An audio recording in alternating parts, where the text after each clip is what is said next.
greatest economic system known to mankind is the one that the Democratic Party is rejecting, despite evidence that it's worked to eliminate poverty and disease all over the world, wherever it's introduced. And yet they pick the one that, wherever it's introduced, destroys countries: Venezuela, Cuba, USSR before it became Russia, even cities in California, San Francisco, because I would say because of big government is now the nation's restroom. You can have a seat anywhere, no flushing needed.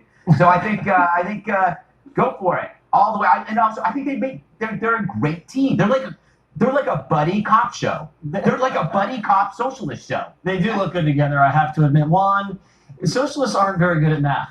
Let's just be honest. I mean, she wants free college, free housing, free healthcare. Who is going to pay for all this? Oh, gee, I wonder. Maybe it's the same people who are paying for the Trump tax cut that blew up the deficit. Do you think that could be just all funded by crumbs? Oh, that's it. So in other words, it's okay when Trump blows up the deficit and spends a lot of money. But if you start taking care of us, the American people, and most Americans think we need some kind of Affordable Care Act. We should take care of people who have pre-existing. I thought we had an Affordable Care Act. Who's trying to undo it? Oh, it's your side. It's your side. It's very affordable. By the way, Greg, we're not talking about communism. Is that what you said? Communism? I will say if they're communists, socialist communists, tomato, tomato. Well, I see. But what about the idea that we in the United States are a country that, in fact, puts in place taxes? We somewhat restrain unfettered capitalism, because guess what? There's sometimes the need for a safety net. Well, Bernie Sanders' style socialism is communism. Let's not forget that he's the one who used to praise